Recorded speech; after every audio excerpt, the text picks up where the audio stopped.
Oke Ustadz, kita mulai ya tadi ya. Silakan. Ibu, oke. Yang barusan bergabung, selamat bergabung di acara kajian kita pada malam hari ini. Sesaat lagi akan segera kita mulai. Sudah hadir di tengah-tengah kita Ustadz ternama kita yang sudah tidak asing, banyak dilihat di media. Ya, jadi teman-teman, alhamdulillah sudah semuanya sudah hadir di sini ya. Baik pembesarnya Al-Hikmah, Imam Center, mungkin juga ada beberapa pembesar yang dari KBRI Ustadz yang sudah nongol di kajian ini. Cuma memang secara informal mereka bisa gabung, tidak ada kesambutan nanti dari KBRI. Baik, kita mulai saja. Bismillahirrahmanirrahim. Assalamualaikum warahmatullahi wabarakatuh. Alhamdulillahirabbil alamin wassalatu wassalamu ala asrofil anbiya'i wal mursalin wa ala alihi wa ashabihi ajmain la haula wala quwwata illa billahil aliyil azim. Amma ba'd. Bapak-bapak, ibu-ibu, jamaah Al-Hikmah dimanapun Anda berada, khususnya yang ada di wilayah DMV, DC, Maryland, dan Virginia. Puji syukur, marilah kita senantiasa menjadikan rasa syukur kita kehadirat Ilahi Robi, karena atas segala limpahan rahmat, taufik, serta hidayahnya, kita semua bisa dipertemukan dalam forum virtual pada kajian spesial pada malam hari ini. Yang kedua, sholawat dan salam semoga tetap tercurahkan kepada baginda kita, Nabi besar Muhammad SAW.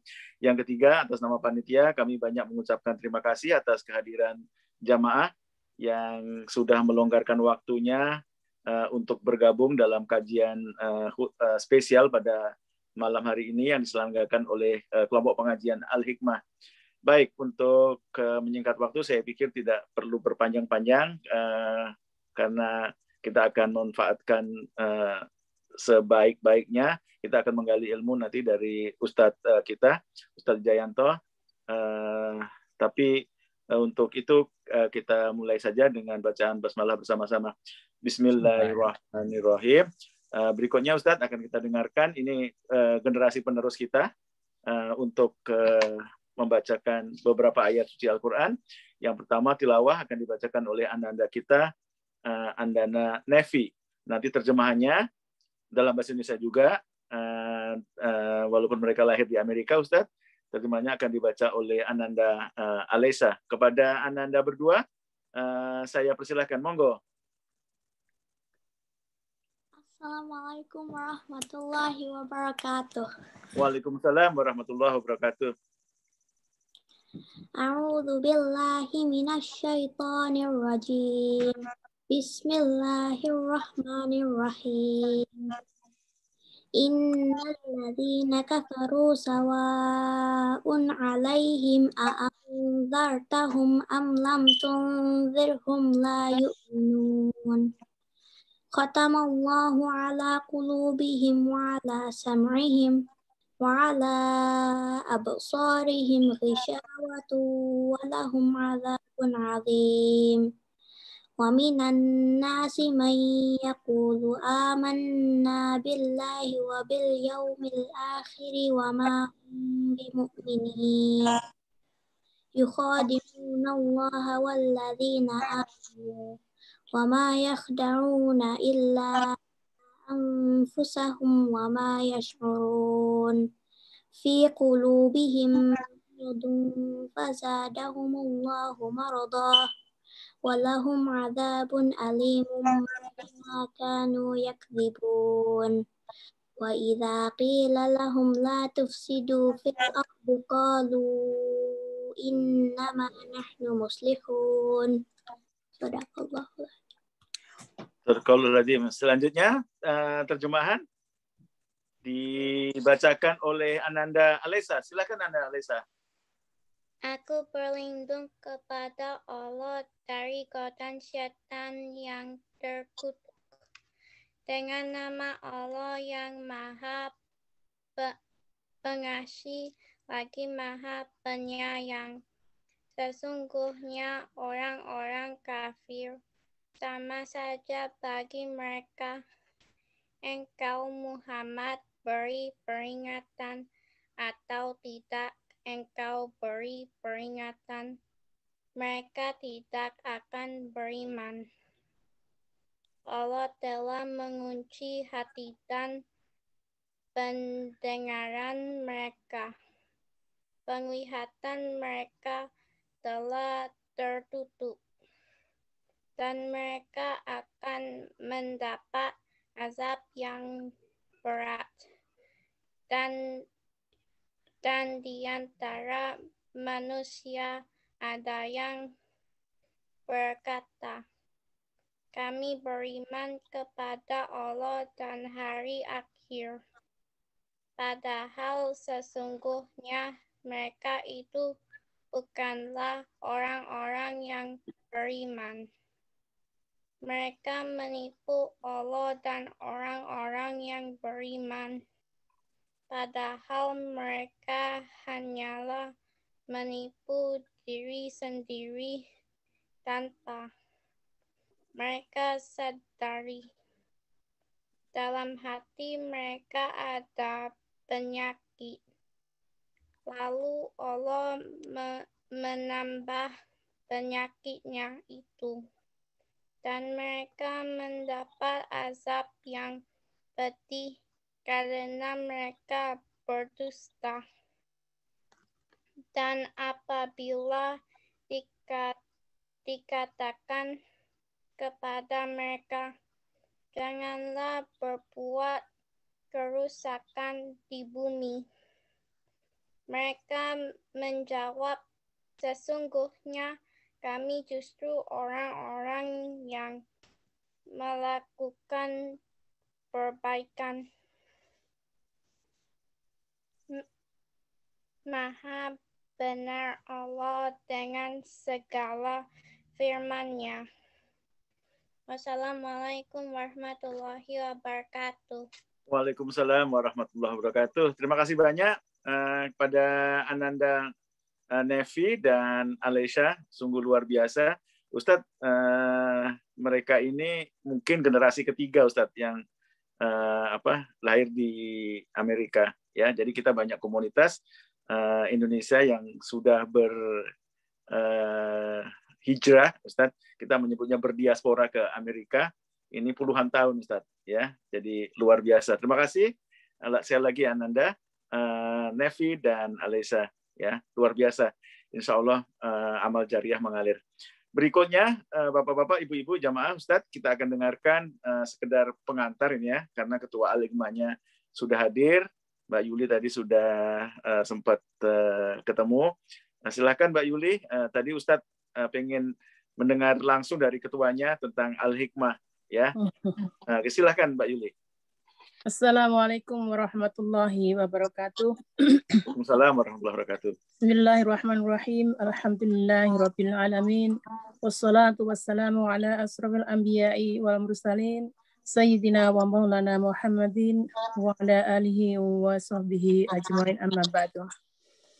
Yang terhormat Ustadz Wijayanto, yang terhormat Bapak Presiden Imam Bapak Arif Mustafa, yang terhormat Mas Toha, terima kasih Mas Toha, dan para hadirin hadirat muslimin dan muslimat yang kami cintai. Pertama-tama marilah kita memanjatkan puji syukur kehadirat ilahi Rabbi yang telah melimpahkan rahmat hidayah, karunia dan nikmatnya yang tak pernah bisa kita hitung, sehingga sampai pada sore hari ini, malam hari ini, kita beri kesempatan, dan kesempatan itu untuk menghadiri yaitu acara Rojabiyah. Dan marilah kita bersama silaturahmi. Sholawat serta salam kita haturkan kepada junjungan kita Nabi besar Muhammad SAW dan para keluarganya, sahabatnya, dan para pengikutnya.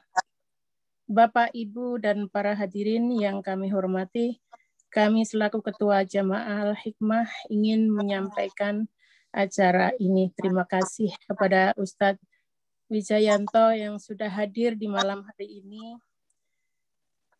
Atas kehadirannya di malam hari ini di Amerika, alhamdulillah kita bisa berbincang-bincang. Terima kasih Ustadz. Dan terima kasih pula kepada hadirin hadirat yang telah hadir pada acara malam hari ini. Kami ingin mengucapkan banyak-banyak terima kasih kepada semuanya dan mohon maaf lahir batin kalau ada kurang lebihnya. Pada para anggota panitia yang telah bekerja bersama keras menyiapkan acara-acara malam hari ini, saya ucapkan terima kasih juga. Semoga Allah yang akan membalasnya. Saya kira sambutan kami sampaikan di sini. Ada kurang lebihnya mohon maaf lahir batin. Wabillahi taufik wal hidayah waridha wa kinayah ihdinas siratal mustaqim. Wassalamualaikum warahmatullahi wabarakatuh. Waalaikumsalam warahmatullahi wabarakatuh. Terima kasih Mbak Yuli. Jadi Ustadz, Mbak Yuli ini ketua kelompok pengajian Al-Hikmah ini ya. Jadi sudah bertahun-tahun beliau mengkoordinir kegiatan pengajian ini. Dulu waktu sebelum ada pandemik, kami keliling Ustadz dari rumah ke rumah di 3 daerah Ustadz ya, negara bagian ya. Pertama di Washington DC, itu sebenarnya semacam kota madya lah, karena ketuanya adalah wali kota ya. Di Washington itu ketuanya wali kota. Terus yang kedua di Maryland, Ustadz. Maryland ini adalah state atau provinsi, diketuai oleh gubernur, jadi luas Ustadz. Dan Virginia juga luas ya. Jadi yang kalau yang aktif ya ratusan, yang tidak aktif mungkin jamaahnya Al-Hikmah ini mungkin bisa aja dalam kategori ribuan, karena kita menyatu dengan induknya yaitu di Imam Center Ustadz, yang tadi Mas Arief sudah sampaikan kita punya masjid. Baik Bapak-Bapak, Ibu-Ibu, sebelum kita dengarkan ceramah dari Ustadz Ahmad Wijayanto, alhamdulillah Ustadz, kajian kita ini disupport beberapa sponsor Ustadz. Ada 5 hadiah utama nanti Ustadz yang akan kita bagikan kepada jamaah yang beruntung. Nanti Ustadz saya berikan kesempatan untuk menunjuk, nanti saya akan kasih tahu bagaimana, gampang sekali Ustadz, tunjuk aja. Kita ada 5 door prize yang cukup lumayan Ustadz. Kalau dihitung satu door prize-nya itu biar terbuka aja, satu door prize itu harganya sekitar $25 Ustadz. $25 itu uang Indonesia ya sekitar 400.000 lah ya. Itu untuk para jamaah yang beruntung pada malam hari ini. Baik Bapak-Bapak, Ibu-Ibu, sebelum kita dengarkan ceramah dari Ustadz kita, akan saya perkenalkan secara singkat biodata beliau. Nama lengkap beliau adalah Ustadz Kiai Haji Dr. Ahmad Wijayanto. Beliau asli Solo, dilahirkan 27 Desember sekian tahun yang lalu. Pokoknya masih muda lah ya, di angka 50-an itu ya. Muda, belia dan ceria ya. Kesibukan beliau banyak tadi sudah disampaikan. Pertama teaching ya. Beliau ngajar di beberapa lembaga termasuk di universitas ternama yang ada di Jogja. Oh ya, selamat bergabung Ustadz Fahmi. Di acara kajian kelihatan ya Ustadz Wijayanto, kita punya imam utama yang memang sengaja kita panggil dari Indonesia, namanya Ustadz Fahmi, sudah 7 tahun ya. Ustadz Fahmi ini alumni dari Al Azhar Ustadz. Nah, insya Allah sudah 7 tahun bersama kita yang ada di DMV tadi Ustadz ya. Beliau datang sama keluarga, kebetulan istri beliau juga bantu-bantu beliau, Ustadzah Dede. Beliau bertemu di Al Azhar di Kairo ya. Sudah hadir di tengah-tengah kita. Selamat datang Ustadz Fahmi.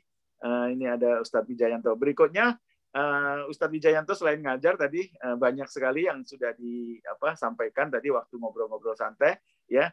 Jadi pendidikan beliau di universitas ternama ya. Dulu IAIN, sekarang UIN Sunan Kalijaga, diajar di Jogja. Of course juga di Universitas Gadjah Mada, kita satu alma mater Ustadz. Terus berikutnya beliau juga sempat menimba ilmu di luar negeri, yaitu Universitas Islam Internasional Islamabad ya. Terus putra beliau 3 loh masalah ya Ustadz ya. Ya, dan pokoknya luar biasa lah. Oke, Bapak-bapak, Ibu-ibu, begitu saja perkenalan singkat dengan Ustadz Wijayanto yang akan menyampaikan tema besarnya Ustadz, menghangatkan hati yang beku, ya kan? Yang sebenarnya kalau menghangatkan itu kan Ustadz ya, lawan katanya kan dingin ya kan? Artinya menghangatkan hati yang dingin. Ya, atau beku sama aja Ustadz. Di background saya itu Ustadz sengaja saya tampilkan snow, itu ada di belakang saya Ustadz. Saya tinggal di daerah Germantown, itu di kampung Ustadz. Jadi banyak perkaman tadi saya pas pulang dari masjid, saya foto sengaja saya buat untuk background itu. Ya, sekarang lagi turun salju Ustadz. Besok pagi juga turun salju lagi. 1 harian dan cukup besar ya karena diperkirakan 100%. Baik Bapak-bapak, Ibu-ibu, silahkan menyimak. Nanti di tengah-tengah akan ada kuis termasuk di akhir. Jangan kemana-mana. Kita dengarkan bersama Ustadz kita, Ustadz Kiai Haji Dr. Ahmad Wijayanto. Silakan Ustadz, tafadhol.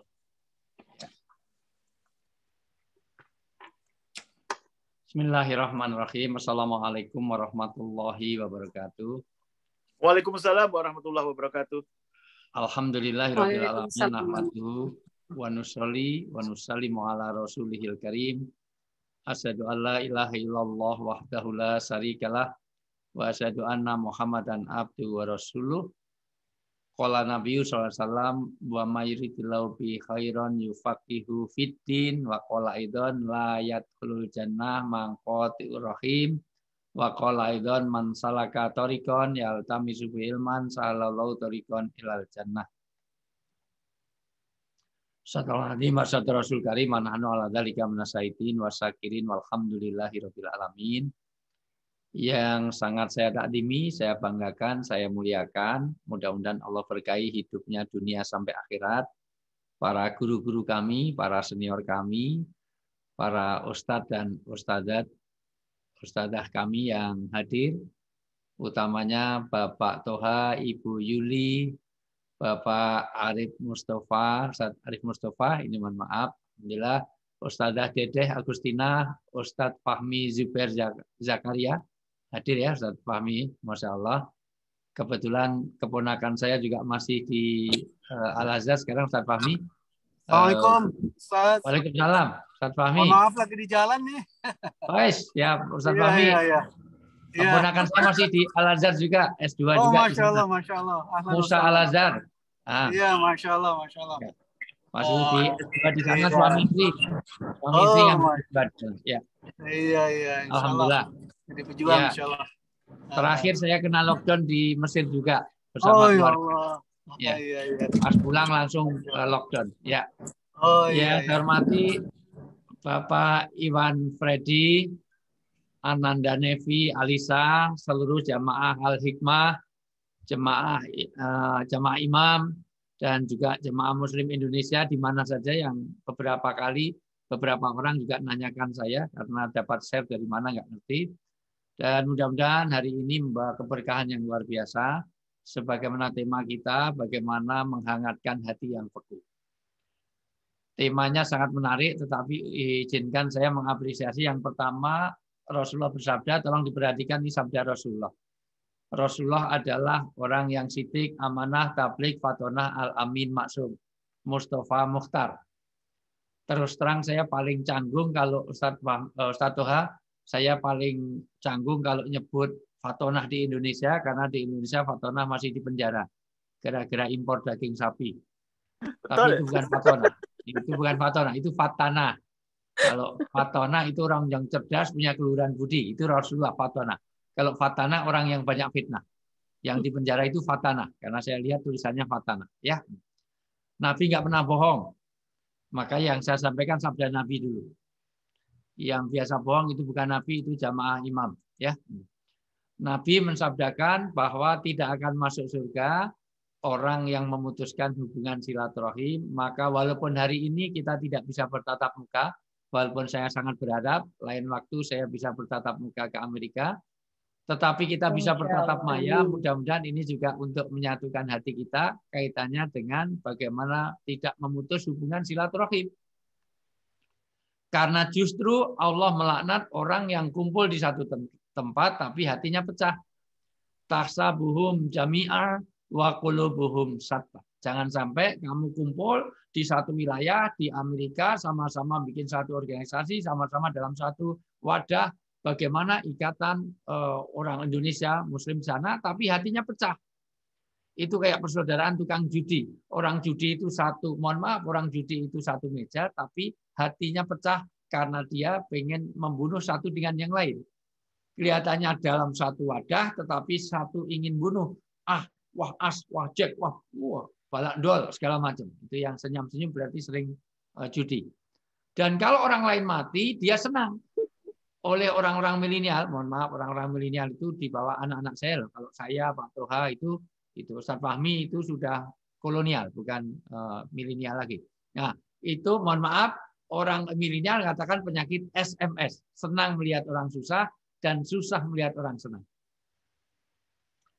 Penyakit ini bahaya sekali karena Rasulullah sendiri mewanti-wanti, iyakum wal hasada, kamu hati-hati dengan hasad. Karena dari hasad, dari iri, dari syirik ini mohon maaf menjadilah pembunuhan pertama kali. Habil dan Qabil itu terjadi pembunuhan hanya karena hasad. Yang kedua, dari hasad juga terjadi kekafiran. Orang Yahudi dan Nasrani kenapa tidak mau masuk Islam? Karena dia hasad. Kenapa Nabi terakhir itu diutus tidak dari Bani Israel? Maka hati-hati dengan penyakit ini. Inilah juga alasan kenapa panitia penyelenggara hari ini tidak bagi-bagikan hadiah yang besar-besaran. Karena jangan sampai nanti pecah hati. Jangan sampai ada door prize, ada yang dapat mobil, satunya dapat payung. Itu jadi masalah. Dan kalau mobilnya tabrakan, rasain, syukurin. Maka ini alasan kenapa panitia penyelenggara, terutama jemaah Al-Hikmah, itu tidak membagikan door prize yang besar-besaran supaya menjaga hati. Ini alasan pertama. Alasan kedua memang tidak ada budget dan anggaran untuk ke sana. Gitu. Tapi dari sisi ini juga untuk menjaga hati itu, karena nggak ada artinya kalau kita pecah hati padahal kita ketemu wajah. Makanya kadang-kadang Zoom meeting seperti ini jauh lebih ketemu hati daripada kita ketemu muka. Walaupun juga ada kendalanya, karena dengan Zoom meeting seperti ini tetap nuansanya berbeda. Apalagi kalau kameranya nggak dihidupin. Itu saya takut, saya masih serius di sini. Yang dengarkan Pak Toha itu sudah billahi taufik walhidayah. Jangan-jangan ini saya dengerin karena kameranya semua dimatiin. Aman dah. Berarti di on semuanya. Saya itu takutnya ini saya semua sudah menyimak, semua menyimak. Iya, tapi kalau nggak kelihatan itu setannya akan mudah masuk di dalamnya. Karena jangan-jangan baru saya mulai udah bismika Allahumma ahya wa bismika amut. Nanti saya serius setengah jam, ternyata yang bukan lagi di Amerika sudah sampai Sidratul Muntaha nanti. Maka tolong kameranya dinyalain dong, biar saya ada interaksi dengan anak-anak manusia. Tapi kalau terus terang kalau gelap semuanya itu seolah-olah saya ramai laptop, jadi gimana ya?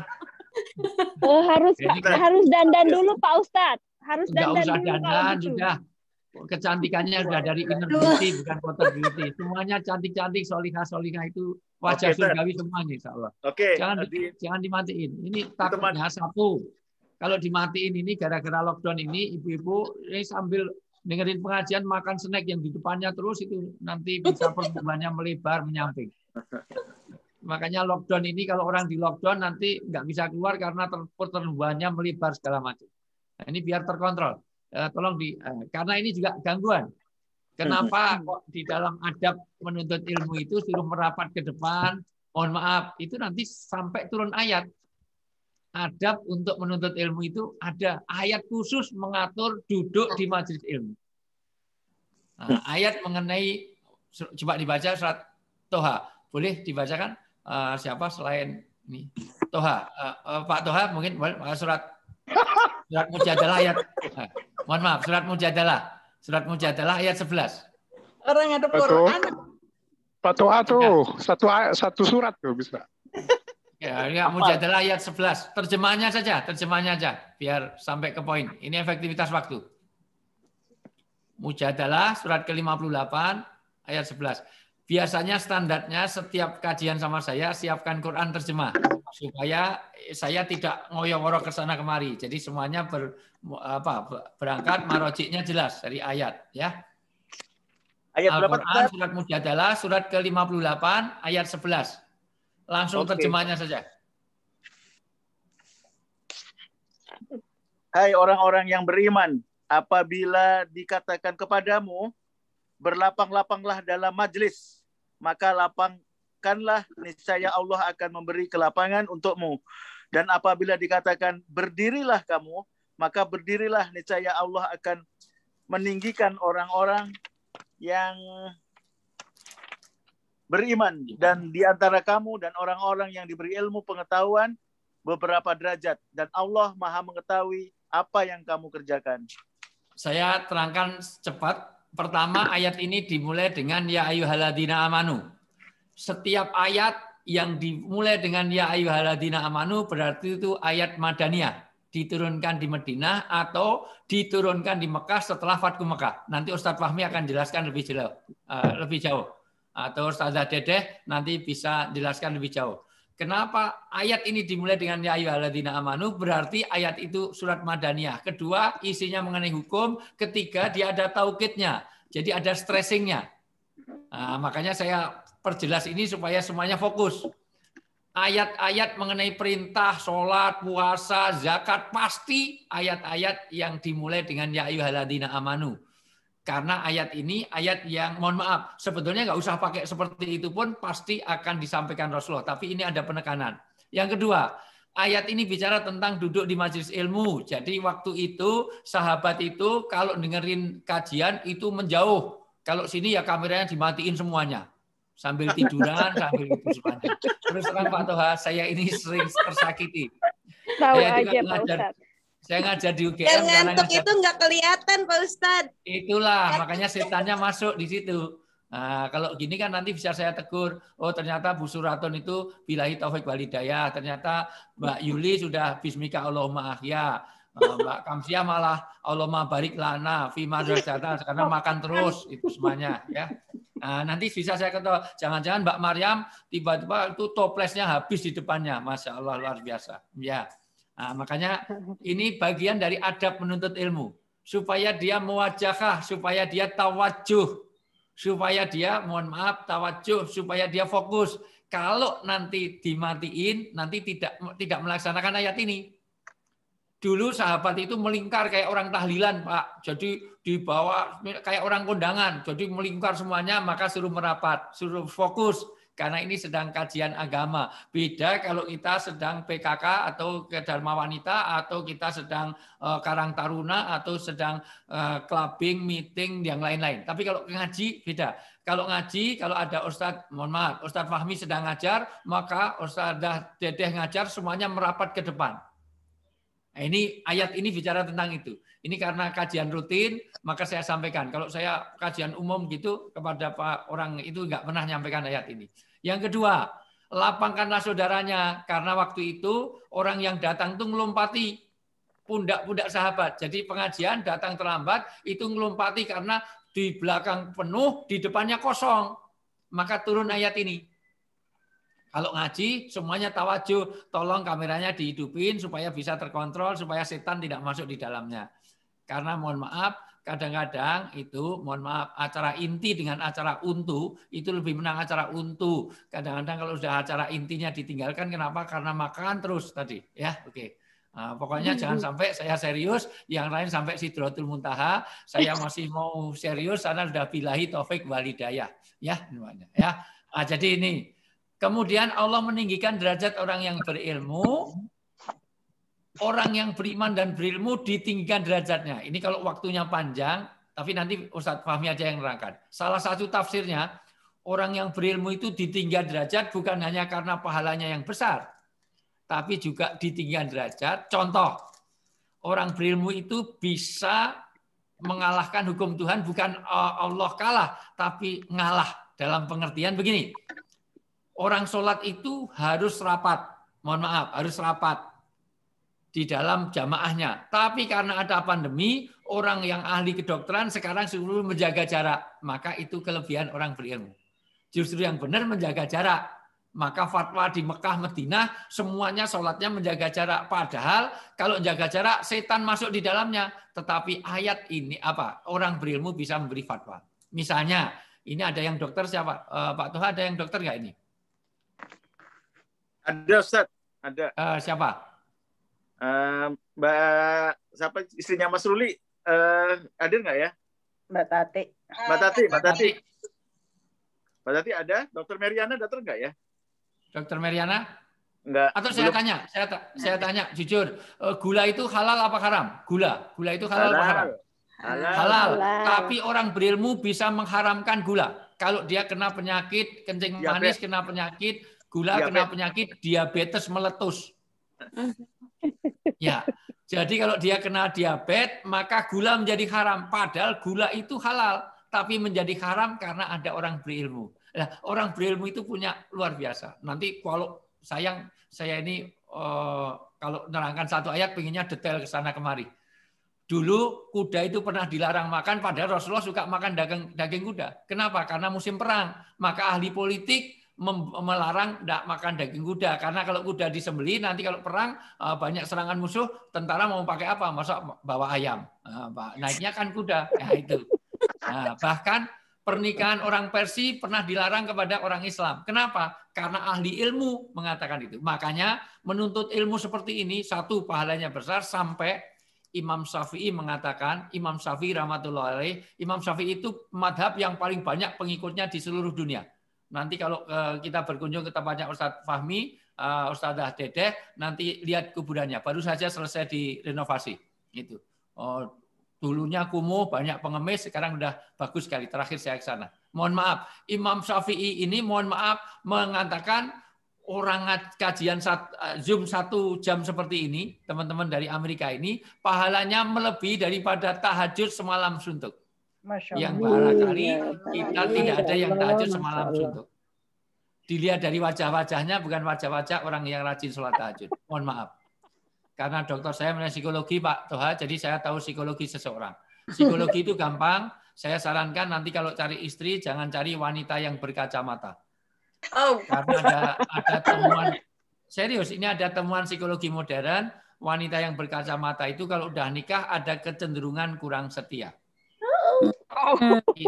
Iya, itu terbukti secara empiris. Kenapa? Karena wanita yang berkacamata kalau sudah nikah, kalau bangun tidur, dia tidak mencari suaminya, tapi mencari mana kacamata saya. Serius itu, Mas Irwan. Dia pisah dengan suaminya 2 minggu nggak masalah, tapi kacamata nggak ada 2 jam dah kiamat luar biasa. Sekarang nyarinya HP, Ustadz, nyarinya HP. Ya, dan itu yang kedua. Yang kedua, kacamata dipakai bukan untuk nyari suami, tapi untuk nyari HP. Karena wanita zaman now, saya ini tiap hari dicurhati para suami. Wanita zaman now itu lebih lengket kepada handphone daripada kepada suami. Suaminya jatuh itu nggak terlalu kaget, tapi kalau handphone jatuh, wah luar biasa, luar biasa. Bahkan wanita zaman now di USA ini, mohon maaf, kadang-kadang itu lebih lengket kepada handphone daripada suami. Sudah dalam tidur saja, itu di dalam selimut wajahnya memancarkan nur. Orang-orang USA ini, mohon maaf, orang-orang Maryland, mohon maaf, orang-orang mana ini pokoknya, ini mohon maaf, itu sudah di dalam tidur, di dalam selimut wajahnya bercahaya. Dikira wajahnya bercahaya, ternyata mainan HP di tengah-tengah di dalam pen. Ada selimut. Itulah wanita sekarang. Baik, jadi ini luar biasa. Ustadz. Laki-laki juga. Kalau waktunya, mohon maaf. Kena sindir semua tuh, Ustaz. Suamiku juga, Ustaz. Habis suaminya ngorok sih. Jadi aja sih sebetulnya masalah handphone itu nanti kaitannya dengan ketahanan rumah tangga juga. Nah, kalau nanti diundang lagi ya, kalau enggak juga enggak apa-apa. Handphone itu, mohon maaf, handphone itu nanti akan jadi, mohon maaf, hubungan itu yang jauh jadi dekat, yang dekat jadi jauh, itu dari handphone. Maka ciri suami yang nggak beres itu kalau handphonenya di password, nggak bisa dipakai istri. Mohon maaf, kalau di Indonesia akan berasa sekali. Kalau handphone kok dipegang terus, dipegang istrinya marah-marah, itu sudah suami yang nggak beres. Maka lihat suami ibu itu beres apa enggak. Kalau telepon, nanti nama yang muncul apa? Kalau suami istri telepon namanya masih bebek, yayang, my love, my dearest, segala macam, oke. Mama boleh, tapi kalau udah mama 1, mama 2, mama 3, lah itu sudah masalah. Apalagi jelas namanya itu Siti Suwarti, tapi begitu telepon munculnya situ Mabes Polri, Makobrimob, Bareskrim, apalagi jelas namanya itu Kamsiah, tapi begitu telepon namanya Mak Lampir. Mak Lampir telepon, nah ini sudah masalah. Maka nanti dilihat saja. Hubungan suami istri itu dimulai dari handphone. Nah, tapi nanti kita bicara tentang ketahanan rumah tangga. Karena karir sifat apapun nggak ada artinya kalau keluarga kita berantakan. Sekali lagi, saya apresiasi pertama dengan silaturahim ini. Masya Allah, ini akan jalan surgawi. Nabi mensabdakan, tidak akan masuk surga orang yang memutuskan hubungan silaturahim. Apalagi di Amerika. nonsen Anda melaksanakan agama dengan baik kalau tidak bisa berjamaah, tidak mau bersilaturahim. Ya Abdullah ma'al jamaah. Mohon maaf, kalau Anda pengen bertahan dalam beragama di Amerika ini, maka kuncinya Anda harus gabung di dalam satu komunitas. Maka orang yang tidak aktif di dalam komunitas kemusliman, mohon maaf, insya Allah sulit untuk mempertahankan keberagamaannya. Nah, maka saya apresiasi yang luar biasa. Yang kedua, ini juga dikaitkan apalagi hari ini silaturahmi diisi dengan ilmu. Rasulullah juga bersabda, wa may yuridillahu bi khairan yufaqihu fiddin. Orang baik di mata Allah itu hanya satu kalau dia paham agama. Jadi baik nggak ada kaitannya dengan kaya miskin, nggak ada kaitannya cantik tidak cantik, nggak ada kaitannya wajahnya menarik atau mendorong. Kalau nggak menarik berarti mendorong. Wajahnya mendorong, mau menarik, mau kaya, mau cantik, mau enggak peduli. Yang penting dia paham agama apa enggak. Kalau dia enggak paham agama, berarti dia orang jelek. Karena satu saja orang yang baik di mata Allah kalau dia paham agama. Maka ini dihargai luar biasa. Kebetulan surga dikaitkan dengan ilmu. Surga dikaitkan dengan silaturahmi. Yang kedua, surga dikaitkan dengan ilmu. Man salaka thoriqan yaltamisu ilman salallahu thoriqan ilal jannah. Siapa yang melonggarkan waktunya, hartanya, tenaganya untuk menuntut ilmu, maka dia dilonggarkan jalan menuju surga. Amin. Apalagi di saat pandemi, ini tepat sekali untuk menghangatkan. Dengan apa? Dengan taklim agama. Dan ini akan menghangatkan hati. Karena saat pandemi ini, mohon maaf, ini saya bicara agak akademis sedikit. Ini saya anggap semua mahasiswa saya. Ini mahasiswa universitas terbuka biar masuk angin semua. Ya. Sekarang ini semua orang sedang mengalami krisis. Tidak saja di Amerika, tidak saja di Indonesia, di seluruh dunia mengalami krisis. Kenapa krisis? Karena dengan COVID-19 ini semua orang tidak siap. Tidak ada satu negara pun di dunia yang punya mitigasi, punya planning yang pas untuk menghadapi corona. Bahkan dokter-dokter ahli saja tidak siap. Ikatan ahli tentang epidemiologi saja kena virus juga meninggal. Artinya belum lama di Indonesia ikatan pandemi, bahkan dia termasuk Satgas malah meninggal. Padahal yang disembuhkan, mohon maaf, yang diobati sembuh, malah yang mengobati malah meninggal. Karena tidak ada orang yang siap. Hari ini sudah divaksin saja belum ada jaminan. Bupati Sleman begitu divaksin 5 hari kemudian malah kena. Karena vaksin bukan menyelesaikan masalah, belum selesaikan masalah. Makanya semua orang mengalami krisis. Ini kaitannya apa? Nanti untuk menghangatkan kaitannya dengan COVID supaya kita tidak beku di dalam menghadapi COVID, nanti harus ada bukan hanya 5M, kalau perlu 10M. Karena kalau sekedar aman tidak cukup. Sekedar aman kurang apa? Menjaga jarak kurang apa? Dari segi makanan, makanannya Donald Trump lebih bagus daripada makanan dari Al-Hikmah. Apalagi ada orang-orang Indonesia, orang-orang Ngawi, mohon maaf, makanannya hanya 5K, karena kerupuk, kubis, kangkung, sama kecap dulu. Mas orang Bogor dan orang Blitar tadi. Tadi ada orang Blitar, mohon maaf. Orang Blitar makanannya cuma stereo, sego setengah, tempe separuh. Loh, makanannya orang Donald Trump lebih bagus, tapi juga kena corona. Urusan menjaga jarak, menjaga kebersihan, mohon maaf. Urusan pakai masker, urusan mencuci tangan, kurang apa Pangeran William. Nyatanya juga kena corona. Jadi kurang apa? Mohon maaf. Dari segi olahraga kurang apa Ronaldo? Kena juga.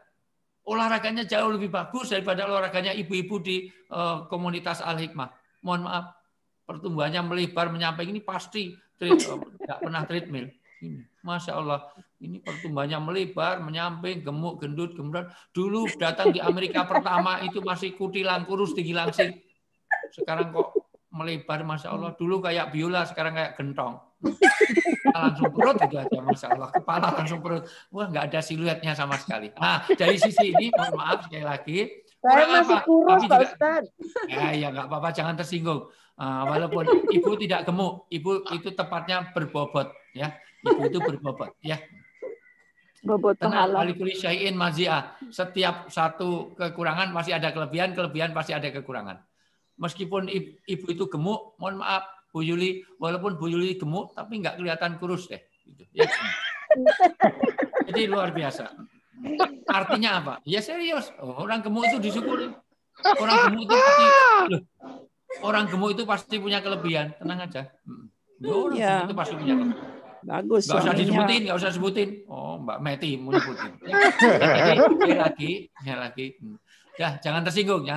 Memang kadang-kadang kenyataan itu pahit dirasakan. Oke, jadi sekali lagi, tolong diperhatikan dari sisi inilah maka diperlukan aman, imun, tapi juga iman. Hari ini kita bicara tentang iman, bagaimana iman itu bisa mengatasi masalah. Apalagi saat pandemi ini, maka hati-hati orang yang tidak pernah silaturahim. Karena silaturahim ini Rasulullah sampai mengatakan begini, siapa yang panjang umurnya, pengen berkah rezekinya, mohon maaf, bahkan dilapangkan jalan menuju surga, maka sambunglah hubungan silaturahim. Ternyata silaturahim ini satu, memperpanjang usia. Artinya apa? Ternyata dengan silaturahmi, adrenalin. Maka hati-hati Pak Toha, kalau punya anak buah yang introvert. Punya masalah ngurung diri di kamar mandi, punya masalah diem di kuburan, sebentar lagi edan orang itu. Minimal orang yang nggak pernah silaturahmi, mohon maaf, hatinya itu hati yang tidak tersambung, itu akan jadi beku, maka nanti minimal mudah strain itu ketegangan. Kalau berkumpul jadi stres berkumpul jadi stroke berkumpul jadi stop, billahi taufik walhidayah. Bukan hanya pendek usia, mudah sakit, mudah gila, mohon maaf, mudah ada tekanan-tekanan, maka nanti bermutu itu bermuka tua. Ada beberapa jamaah al-hikmah ini, mohon maaf, usianya itu usia milenial tapi wajahnya kolonial. Usianya jauh di bawah kita Pak Toha. Mohon maaf, jauh di bawah Pak Toha, tapi wajahnya lebih tua daripada Pak Toha. Masya Allah, luar biasa. Usianya masih milenial, masih 30-an, tapi wajahnya 65, wajah MPP.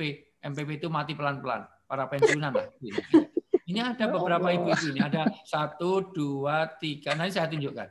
Ini kelihatannya usianya masih di bawah, tapi wajahnya sudah luar biasa. Nah, maka silaturahmi treatment. Kenapa silaturahmi ini menjadi jalan surgawi? Silaturahmi akan menjadi di saat pandemi ini, masya Allah. Meskipun kita tidak tatap muka, bisa virtual seperti ini cara treatment dalam saat pandemi ini.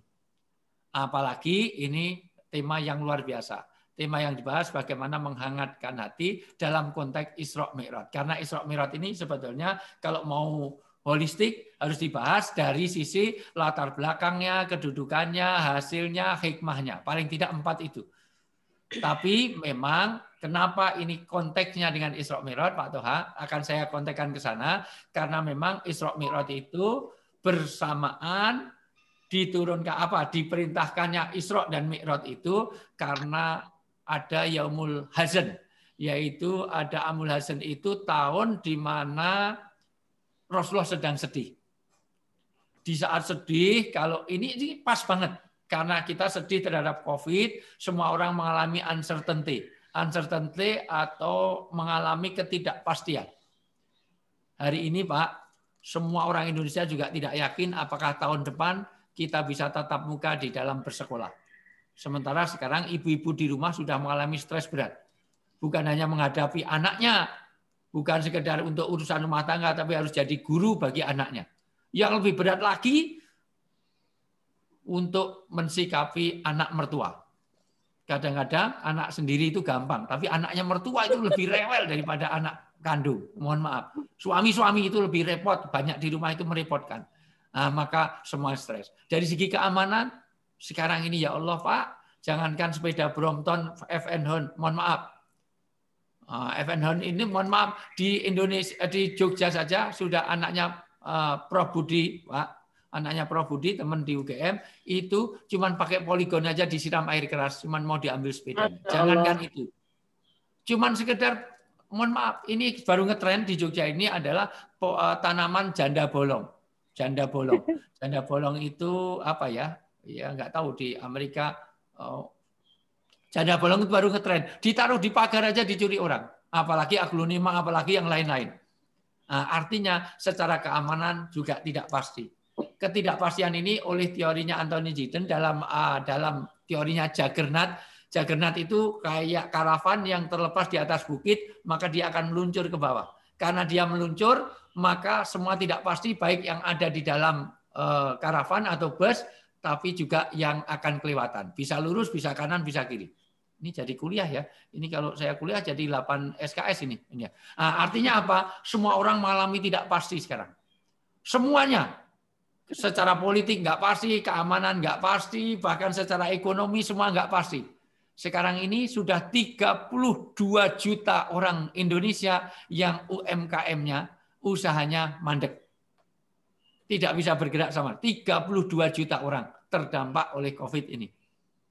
Belum lagi hotel-hotel di Jogja, ini semuanya sudah dijual musiman karena nggak ada yang datang. Wah, okupasinya hanya sekedar, masa okupasi cuma 10%, 20%, bagaimana membiayai tenaga. Maka hari ini tepat sekali kita bahas bagaimana menghangatkan hati di saat beku, karena Rasulullah waktu itu juga dihangatkan dengan Isra dan Mi'raj. Pertama, Rasulullah sedih karena apa? Meninggalnya Abu Thalib. Paman beliau yang dari kecil membela yang luar biasa. Sampai akhir hayatnya pun masih luar biasa bagaimana Rasulullah dibela luar biasa. Yang kedua, meninggalnya Siti Khadijah Al-Kubra. Sudah gitu ada pemboikotan. 3 tahun diboikot. Rasulullah diboikot luar biasa. Maka diisrokan dan Mi'raj. Tentu Isra Mi'raj itu perjalanan mendatar. Semua orang mengatakan jauh sepakat dari perjalanan dari Mekah menuju Aqsa. Dari Mekah menuju Aqsa. Isra. Apa dengan apa yang ada di Mekah? Di situ ada Ka'bah. Di situ ada tawaf. Di Mekah ada, mohon maaf, ada sa'i. Di situ ada Hijri Ismail. Artinya apa? Mekah adalah pusatnya di mana di situ kalau mau belajar bagaimana keluarga Ibrahim diabadikan di situ. Ke Aqsa. Ada apanya dengan Aqsa yang mana dulu menjadi kiblatnya. Ini poin-poin penting sebetulnya. Ada apa dengan Ka'bah? Kenapa ada apa dengan Mekah? Kenapa kok mulainya tidak dari Arizona, tidak dari Kanada, tidak dari Maryland, tidak dari itu. Kok Isra-nya dari Mekah? Menujunya kok ke Aqsa. Di mana Aqsa itu? Dan kenapa Mi'rajnya ke Sidratul Muntaha itu? Tapi saya ingin kepada hal yang sangat singkat saja, karena intinya saya tidak mau terjebak kepada bagaimana perjalanan Isra dan Mi'raj, tapi Rasulullah dihangatkan dengan 3 hal. Di dalam Isra Mi'raj itu Rasulullah dihangatkan dengan 3 hal, yaitu hasil dari Isra Mi'raj itu, 1, semua orang sepakat kewajiban 5 waktu. Sholat 5 waktu. Maka sholat 5 waktu itu ternyata menjadi treatment. Kenapa? Karena sholat itu ala bidzikrillah tatmainnul qulub. Sementara hati itu akan menjadi tenang kalau mengingat Allah. Sementara zikir yang paling besar itu adalah as-sholat. Tolong saya dibacakan surat Al-Ankabut ayat 45. Inilah hati ini kita akan jadi tenang, jadi hangat, luar biasa karena sholat. Karena sholat adalah mi'rajul mu'minin. Sholat itu adalah mi'rajnya orang beriman.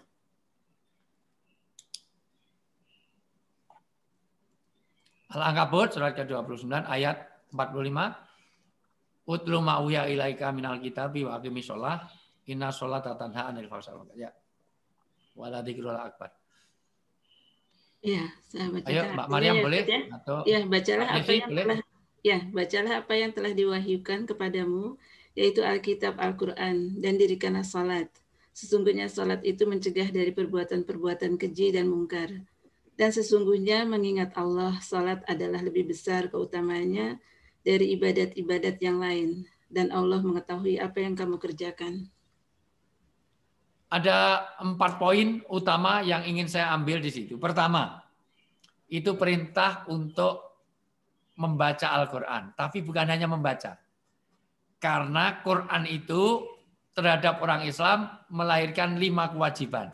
Jadi orang Islam itu punya 5 kewajiban terhadap Al-Quran. Yang selama ini semua orang lupa kepada kewajiban yang 4. Hanya membuat. 1, wajibnya terhadap Al-Quran membaca. Jadi orang Islam itu wajib membaca Al-Quran.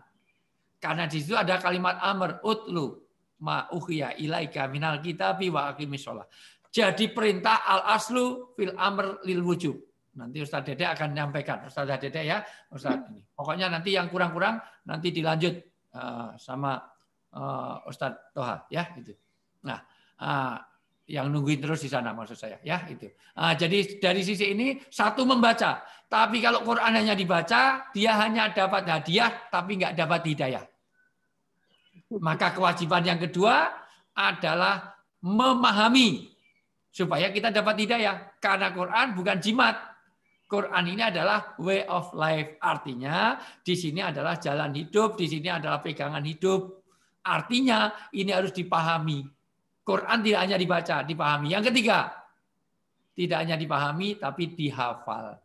Kenapa kok ayat sholat diawali dengan suruh membaca Quran? Karena tidak mungkin orang sah sholat kalau tidak ada bacaan Al-Quran. Maka menghafalnya wajib minimal trikul. Kulhu, kul'a'u, kul'a'u. Itu. Minimal 11 lah bisa untuk ngimami tarweh. Mosok tarweh cuman mohon maaf kulhu ina idaja. Kulhu ina idaja aja kan jadi anaknya jadi masalah. Itu ya. Nah, dari sisi ini nanti untuk tebak-tebakan anaknya. Oh, mesti papa ini masih kulhu. Enggak, kalau Selasa itu idaja.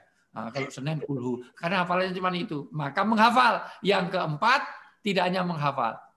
Tetapi juga meyakini dan mengamalkan. Kamin talil Quran wal Quran yal'anahu. Berapa banyak orang yang membaca Al-Quran, tapi Quran melaknatnya. Karena hanya sebagai hafalan, hanya sebagai bacaan, tapi tidak diamalkan. Maka yang keempat, mengamalkan. Yang kelima, menyampaikan kepada orang lain. Balighu ani walau ayah. Sampaikan walaupun satu ayat. Maka kalau sekarang semua belajar Al-Quran, khairukum man talamal Quran wa alama. Belajar dan mengajarkan. Wawunya wawu atof, tidak boleh dipisah. Maka kalau sekarang semua orang belajar, besok tahun depan semua orang harus jadi ustadz dan ustadzah. Jadi mulai tahun depan sudah ada, nggak usah nyari orang Indonesia. Nggak usah datangkan Ustadzah Dede. Sudah cukup. Ada Ustadzah Heni, ada Ustadzah Ani, ada Ustadzah Siti, ada Ustadzah Desi, ada Ustadzah Siti Suwarti, ada Ustadzah Maryam, ada Ustadzah Kebanyakan. Ya, kebanyakan. Pokoknya semuanya. Karena semuanya jadi Ustadz. Jadi Ustadz Zulkarnain, ada Ustadz Toha. Kenapa? Karena kewajiban kita. Jadi besok jadi Ustadz. Jadi kenapa? Karena kita harusnya minimal kepada anak istri kita. Minimal kepada akrabin, jadi orang dekat-dekat kita. Jadi di situ pertama. Yang kedua, di situ perintah untuk sholat. Kenapa? Karena sholat ada dua hal yang disebut di situ. Satu, sholat bisa mencegah perbuatan keji dan mungkar. Dalam kajian tafsir, dari sholat itu nanti ada dua pengertian. Satu, dengan sholat bisa mencegah perbuatan keji dan mungkar. Yang kedua, orang yang berbuat keji dan mungkar tidak pernah diawali dengan sholat. Makanya ada dua. Orang itu kalau sering sholat ada kekuatan untuk mencegah perbuatan keji. Karena orang berbuatan keji tidak pernah sholat dulu. Maka tidak ada orang mau korupsi, mau nyopet, sholat, terus berdoa. Bismillahirrahmanirrahim, nawaitu, nyopetun. Nggak pernah. Orang mau memperkosa orang, ya Allah sholat 2 rakaat, ya Allah berilah kenikmatan dalam pemerkosaan nanti. Nggak mungkin. Orang mau pacaran, baik deh sebelum pacaran kita mulai ala hadiniyah al-fatihah. Nggak mungkin. Jadi kepengertian zikir kepada Allah, doa itu bagaimana, sholat itu intinya adalah zikir, atau satu mencegah perbuatan keji dan mungkar. Yang kedua, tidak dikatakan sholat kalau dia masih berbuat keji dan mungkar. Jadi kalau habis sholat masih korupsi, habis sholat masih nukar sedar di masjid, habis sholat masih nilep uangnya suami. Karena paling susah Pak Toha, kalau punya istri Pak Toha, mohon maaf, paling susah, paling banyak masalah di rumah itu kalau punya istri pinter cari duit. Kalau ada istri pinter cari duit itu banyak masalah di rumah. Karena disimpan di mana aja ketahuan. Ditaruh di PC aja ketahuan, ditaruh diselipkan di atas badi untuk sela-sela buku aja ketahuan. Katanya sudah diberikan semua. Ini kok ada dolar di sini, ini uang apa ini? Itu uang sial. Nah, kok sial? Sialan ketahuan juga. Nah, itu.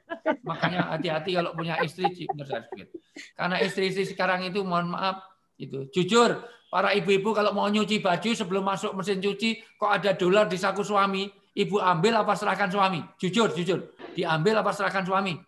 Diambil. Serahkan suami. Diambil, oh dasar maling semuanya. Main ambil aja. Siapa tahu itu ambil uang. Ngasih suami, Pak. Wah, enggak. Untuk uang belanja ini rezeki yang tidak disangka-sangka. Wayar rezeki minta itulah yang tasib. Enak saja. Siapa tahu itu uang masjid, siapa tahu uang umat. Mainnya ambil aja. Wajah-wajah maling. Salahnya suaminya kenapa ditaruh di kantong? Mau di mana? Taruh di mana ketahuan istri. Itulah susahnya. Ternyata banyak yang ini pelakunya ada di sini, Pak. Taruh ke istri kedua, Pak. Oh itu ya. Masya Allah. Namanya istri itu bukan kedua, Pak. Nggak tahu bahasa Inggris. Istri itu 3. Nah, orang di Amerika kok nggak tahu. Kalau 1 itu one. Kalau 2 tuh, kalau 3 is. 1 is 2 sama istri. 1, 2, 3. Alhamdulillah. Karena ada seorang sahabat nanya, ya Rasulullah, siapa yang paling dihormati dalam hidupku? Ibu. Kemudian siapa? Ibu. Kemudian siapa? Ibu. Kemudian siapa? Bapak. Ibunya berapa? 3. Bapaknya? 1. Oh. Sampai sini paham? Sampai sini paham? Paham. Ya sudah paham, nggak usah diteruskan. Paham. Ini kayaknya kok Pak Toha, kalau gini kok sensitif semuanya itu, kenapa semuanya langsung komen itu? Masya Allah. Luar biasa. Terutama Pak Zulkarnain ini, waduh ini bahaya. Zulkarnain ada nggak ini? Masya Allah. Suami itu imam. Istri itu adalah makmum. Ar-rijal qawwamuna 'alan nisa. Di mana-mana imam, ini kan jamaah imam. Mohon maaf, imam itu di mana-mana 1. Kalau makmum, masa makmumnya 1? Banyak. Jadi kalau imam baru 1, kalau makmum, sementara suami adalah imam, istri adalah makmum. Sampai sini paham? Sampai sini paham, Pak? Bu? Belum. Pura-pura aja, Pak. Nanti Pak Toha, ini urusannya Pak Toha. Udah, ini. Saya agak berat menyampaikan ini, Pak Toha. Ya sudah, pokoknya madu di tangan kananmu, racun di tangan kirimu. Wanita kalau nggak mau dimadu ya diracun gitu aja. Begitu. Enak saja. Laki-laki suka egois, suka cari menang sendiri. Itulah laki-laki. Makanya saya nggak suka sama laki-laki. Ya. Pertama sholat. Oke, saya ulangi. Ayat tadi dikatakan wala dzikrullahi akbar. Zikir, ingat Allah yang paling besar adalah sholat. Maka inilah orang yang ingat. Apa pengaruhnya? Ini yang mau saya sampaikan. Jadi, atau dibaca ulang tadi, karena ini ada yang nyela kaitannya dengan istri, is one, is two, ini nanti kaburkan tema nanti ya. Itu pembahasan lain kali. Poligami itu bukan untuk dibahas, itu untuk dilaksanakan aja. Ya, dibaca ulang, ayo. Desi, baca ulang ayatnya. Yang tadi, Pak Ustadz? Ya. Sebentar. Bacalah apa yang telah diwahyukan kepadamu, yaitu Alkitab Al-Quran, dan dirikanlah sholat. Sesungguhnya sholat itu mencegah dari perbuatan-perbuatan keji dan mungkar. Dan sesungguhnya mengingat Allah, sholat adalah lebih besar keutamaannya dari ibadat-ibadat yang lain. Dan Allah mengetahui apa yang kamu kerjakan. Ya. Ayat ini, mohon maaf, ayat ini bicara tentang sholat itu adalah puncaknya dzikir, puncaknya ibadah. Dalam pengertian itu untuk mengingat Allah yang paling besar. Itu ada afdal di situ, itu ada tafdil, maksudnya itu artinya itu bagaimana sholat itu diutamakan. Maka yang membedakan orang Islam dengan orang kafir as-sholat. Makanya mohon maaf, dalam kondisi apapun sholat itu nggak boleh ditinggalkan. Dalam keadaan perang saja masih sholat. Dalam keadaan berjalan, dalam keadaan nyetir, dalam keadaan apapun. Di pesawat sholat nggak boleh ditinggalkan. Kalau puasa masih boleh, mohon maaf, ditinggalkan diganti hari yang lain. Ada ini. Kalau sholat nggak ada, ini ditinggal nanti diganti hari lain, nggak bisa. 3 hari ini saya nggak sholat lah, besok saya double subuhnya. Nggak bisa. Karena sholat itu dalam kondisi apapun harus dilakukan. Karena ini dzikir yang paling besar. Oh, ini hasil dari Mi'raj itu 1 sholat, yang kedua 2 surat terakhir dari surat Al-Baqarah itu doanya luar biasa. Itu doa Rabbana la tu'akhidna in nasina aw akhtana wa la tahmil alaina isran alladziina min qablina itu. Dan yang ketiga adalah Allah mengampuni seluruh dosa kecuali syirik. Asal kamu tidak berbuat syirik, maka seluruh dosamu akan terampuni. Artinya dosa apapun bisa terampuni kecuali Anda berbuat syirik. Karena Allah lillahi dinul khalis. Allah itu sangat cemburu, lebih cemburu kepada istrimu ya Zaid, kepada kamu, kepada istrimu ya Zaid. Bagaimana ya Zaid kalau kamu punya istri, makannya banyak, tidurnya betah, ngorok, ngentutan, ngileran, ngantuan, suami. Gimana? Oh suami istrimu itu luar biasa, nggak apa-apa. Istrimu kalau dandan menor, kalau pakai lipstik tuh kayak merah membara, kayak habis minum darah. Nggak apa-apa. Istrimu itu kalau berdandan sampai wah tabarut sampai mohon maaf, bulu mata aja, bulu mata bahasa Inggrisnya itu aitep, aitepnya 5 cm. Wah, jadi kalau jalan kayak kepiting, nggak apa-apa, itu istri saya. Bagaimana kalau istrimu itu kalau bikin eyeshadow bayangan mata, jadi matanya kelihatan 4 kayak buto, itu luar biasa, nggak apa-apa, itu istri saya. Bagaimana ya Zaid? Kalau kamu punya istri, makan kamu kasih, minum kamu kasih.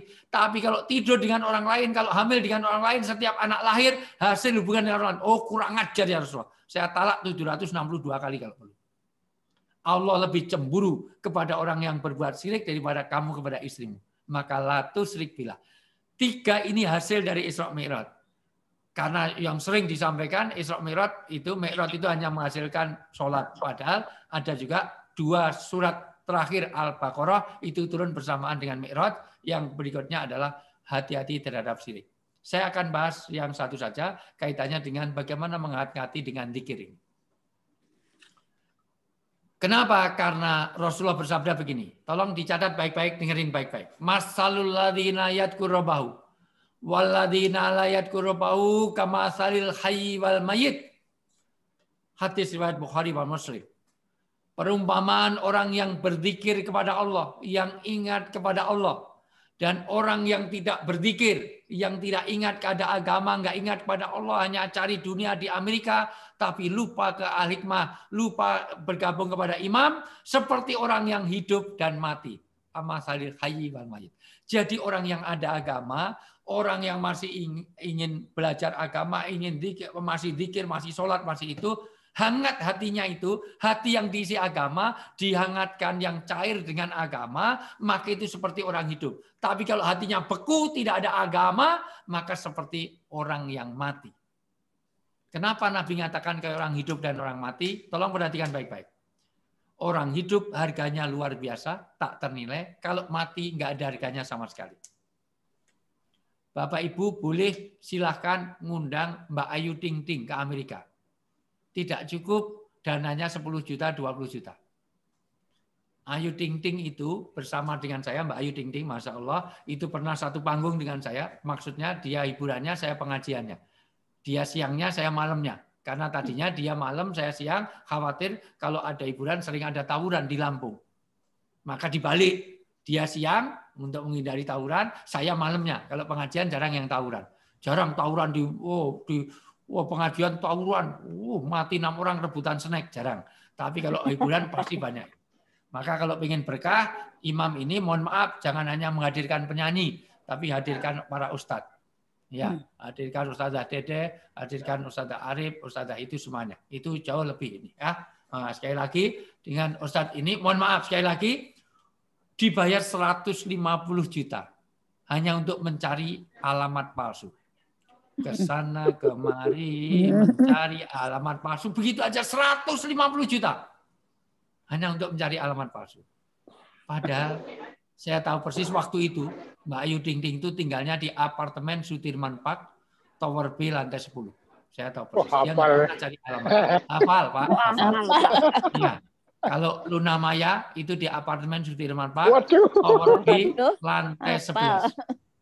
Kok tahu? Karena rumah saya di Jakarta juga di apartemen Sudirman Park. Saya di Tower A, lantai 17. Dari itu. Iya.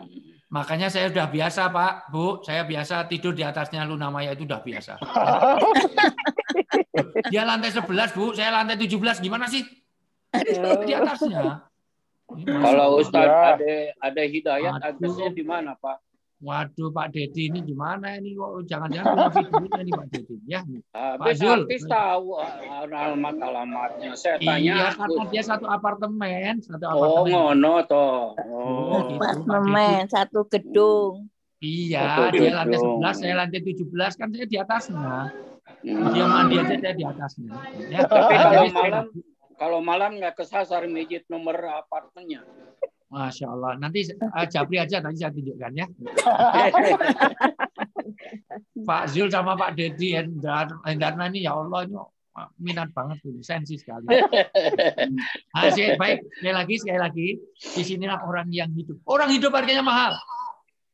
Ada seorang bernama Tukul Arwana, itu tetangganya Pak Toha. Mohon maaf, hanya kembali ke laptop itu 1 bulan bisa dapat 1 miliar. Nah, itu betul. Karena masih hidup. Mohon maaf. Ada orang bernama Mbak Inul Daratista hanya ngebor, ngecor, kayang, wedok begitu rupa. Itu bisa merugikan orang 1 miliar di Malaysia. Gara-gara sudah tiket habis, semuanya sudah disiapkan, malam mau pentas, ada surat dari kerajaan tidak boleh pentas, wanita goyang pinggul di Malaysia. Akhirnya panitia rugi 1 miliar. Kenapa? Karena masih hidup. Orang yang ada agama harganya kayak orang hidup mahal. Tapi kalau udah nggak ada agama, hati ini kalau nggak ada isi agama, kayak orang mati. Orang mati nggak ada harganya. Orang kalau udah mati kalah dengan binatang paling kecil. Teri. Teri kalau udah mati masih ada harganya, masih mahal. Teri itu mohon maaf. Berapa kali saya di Jeddah nolong jamaah haji, jamaah umroh. Dikira nyelundupkan ganja, ternyata bawa sambal teri. Jamaah haji dari Nganjuk, jamaah haji dari Ngawi. Mohon maaf. Itu Masya Allah. Itu. Siti Suwarni dari mana? Mbak Warti dari mana? Semarang, Pak. Semarang, terutama jamaah dari Semarang. Bawa sambal teri, Masya Allah. Enak itu. Jenazah teri saja. Itu dibawa sampai ke Jeddah sana. Tapi kalau udah mati, bibirnya BCL, bibirnya Mas Tukul, mohon maaf, itu tidak laku dengan 200.000. Pantatnya Mbak Inul tidak laku dengan 300.000. Paling yang mau hanya Sumanto. Itu Sumanto itu dimakani jenazahnya itu. Tapi begitu mahalnya orang hidup, maka inilah orang yang bersinggungan dengan agama, orang yang berkaitan dengan agama, maka dia orang yang tinggi di hadapan Allah. Kertas ini tidak ada kaitan dengan agama, maka boleh saya sobek-sobek. Ini kertas nggak ada masalah. Mohon maaf, karena nggak ada hubungannya dengan agama. Oh, sakit, Pak. Kenapa? Karena kertas ini nggak ada kaitan dengan agama. Tapi kalau sudah berhubungan dengan agama, mulia. Kertas sudah dipakai dengan Al-Quran. Di belakang saya kitab ya. Ini kitab Ustaz Ahmad ya. Ini mohon maaf. Al-Quran. Anda berani nyopek-nyopek Al-Quran? Mohon maaf di depan UIN sana, IAIN. Minimal siapkan ambulan, maksimal billahi taufik walhidayah. Dipukuli banyak orang. Kenapa? Karena sudah berkaitan dengan agama dia mulia. Jadi sesuatu, everything in the world. Apapun di dunia ini kalau bersinggungan dengan agama jadi mulia. Keramik yang dipakai oleh Pak Toha nggak masalah karena itu keramik, boleh diinjak, nggak usah pernah lepas sepatu. Tapi kalau keramik itu udah dipakai untuk musola, untuk masjid, berani masuk tanpa lepas sepatu, dipukuli orang sak jamaah Al-Hikmah semuanya. Kenapa? Karena di situ sudah berkaitan dengan agama. Jadi apapun di dunia ini, mohon maaf, hati kita kalau nggak ada agama, itulah nanti bedanya Fir'aun dengan Bilal. Kurang apa Fir'aun? Raja di raja. Kaya raya. Tapi nggak ada kaitan dengan agama. Maka mohon maaf, maka tidak ada harganya di hadapan Allah. Sebaliknya Bilal, Abdun Habasyun Ka'anauro Sauzabi Baton.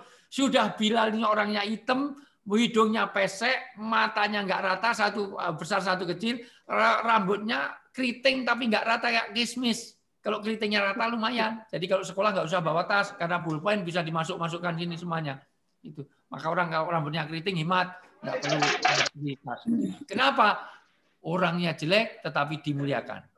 Dulu kiai saya di Solo, mohon maaf, di pesantren Kiai Haji Bilal. Kiai Haji Bilal ini luar biasa, pintar nahwu, sorobnya luar biasa. Nama Bilal di mana-mana, tapi nama Fir'aun nggak ada. Nggak ada teman-teman di Al-Hikam ini, mohon Al-Hikmah yang menamakan siapa nama anakmu? Siti Fir'aun Nawati, nggak ada. Bambang Edi Fir'aun tidak ada. Kenapa? Karena Fir'aun tahu, walaupun dia raja, di raja nggak ada agama. Sekali lagi, inilah kuncinya. Hati kalau ada agama, disitulah hati yang dinilai berharga di hadapan Allah. Sekali lagi, orang yang ada agama, maka saya apresiasi di tengah-tengah luar biasa. Sebetulnya mau saya sambung tentang bagaimana hati ini harus dipelihara. Tapi ada, mohon maaf, 6 poin. Mungkin ini juga nggak selesai, tapi ini strategi marketing, biar nanti Pak Toha, Pak Arif, mohon maaf, Bu Yuli nanti bisa menghubungi saya. Ini strategi marketing. Nah, jadi pertama, ya jadi gini, hati itu bisa keras, itu orang kalau hatinya keras jadi jumudul ain, mata itu terbalik kalau hatinya keras. Hati menjadi keras karena koswati kulub mingkas roti dunub, karena banyak dosa. Jadi kalau dosa itu ditumpuk-tumpuk terus, maka hatinya jadi keras. Kenapa orang banyak dosa? Karena dia nisyanil maut, karena lupa mati. Orang itu kalau lupa kematian, maka mudah berbuat dosa. Kenapa orang lupa mati? Karena dipanjangkan angan. Kenapa panjang angan? Karena nisyanil maut min tulul amali wa tulul amali min hubbud dunya. Orang yang sibuk dengan dunia, dia akan panjang angan-angannya, lupa kepada kematian. Lupa kematian, maka banyak dosa maka hatinya jadi keras, hati jadi keras, jadi beku, menjadi hati yang kosat gini, hatinya jadi mati, maka matanya jadi terbalik. Maka nanti Bapak Ibu ada orang berbuat baik itu malah minder, berbuat jelek malah bangga. Ada orang, coba dibaca surat Al-Hajj ya, orang Al-Hajj ya, orang yang mati hatinya. Ayat 46 itu ya.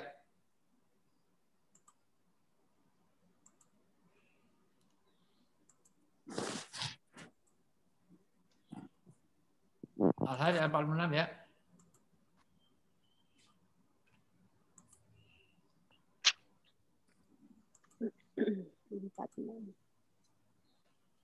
Al-Hajj ayat 46 itu menutup ini. Kenapa orang bisa terbalik matanya? Jadi mohon maaf Pak, Bu, ada orang berbuat jahat dia malah bangga, tapi berbuat baik malah malu. Itu karena hati yang sudah kosat hati. Maka hati-hati. Nanti akan saya sambung kalau diundang lagi. Kalau enggak juga enggak masalah. Di tempat lain juga masih antri. Tapi intinya adalah hati itu kalau sudah keras matanya terbalik. Ayo untuk menutup Al-Hajj ayat 46. Iya, maka tidak pernahkah mereka berjalan di bumi sehingga hati mereka dapat memahami, telinga mereka dapat mendengar. Sebenarnya bukan mata itu yang buta, tetapi yang buta ialah hati yang di dalam dada. Jadi kalau hati ini sudah beku, Pak, hati ini sudah beku, mohon maaf, maka perlu dihangatkan, perlu dicairkan. Kalau sudah beku, matanya terbalik. Makanya bukan matanya yang terbalik, bukan matanya yang buta, tapi hatinya bermula dari hati. Orang kalau hatinya udah beku, nggak bisa bedakan mana istri sendiri, mana istri tetangga. Dikira istrinya, ternyata istri orang. Nggak bisa bedakan mana uang sendiri, mana uang rakyat. Nggak bisa bedakan mana suami, mana sopirnya. Nggak bisa bedakan ini dana sosial apa dana pribadi. Orang itu kalau nggak zakat saja udah kurang ajar, Pak. Nggak zakat itu karena dia mencuri miliknya orang miskin. Kalau mencuri miliknya Pak Dedi, miliknya Pak Zulkarnain, miliknya Pak Toha, masih lumayan. Dia masih punya aset. Tapi kalau miliknya orang miskin diambil, kurang ajar. Karena 2,5% harta kita itu miliknya orang miskin. Tapi lebih kurang ajar lagi kalau ngambil miliknya orang miskin, dibagi-bagikan kepada orang kaya. Di Indonesia terjadi, Pak. Dana sosial, Pak. Miliknya orang miskin, diambil dan dibagi-bagikan pada orang kaya. Kurang ajar kan ini? Waduh. Orang kalau hatinya sudah keras, hati-hati. Inilah maka kenapa temanya sangat menarik. Tapi tidak bisa saya bahas ini. Paling tidak 8 kali pertemuan. Kenapa hatinya keras? Karena dia lupa banyak dosa. Orang kalau dosa nanti jadi resisten. Karena setiap kebaikan itu, mohon maaf, orang kalau sudah biasa mabuk, nanti maka tidak cukup dengan 1 gelas. Perlu 2 gelas, 3 gelas untuk mabuk. Semakian juga orang itu. Orang itu nanti ada takwid, ada habit. Habit itu menentukan karakter seseorang. Orang itu kalau sudah biasa, mohon maaf, nanti menjadi orang itu sudah mohon maaf. Orang itu jadi jelek itu juga karena pembiasaan, jadi baik juga pembiasaan. Orang itu kalau nggak biasa sholat itu beban. Tapi kalau udah biasa sholat jadi pelepas beban. Malam mau tidur kok belum sholat. Oh ternyata mau tidur belum sholat isya, rasanya nggak nyaman. Oh ternyata belum sholat isya. Teman-teman mohon maaf sudah biasa subuhnya pagi, subuhnya kesiangan. Di Indonesia subuhnya kesiangan. Oh nanti ya Allah kenapa subuh kesiangan? Jadi kerja itu keliru-keliru. Ternyata subuhnya kesiangan. Oh, jam berapa?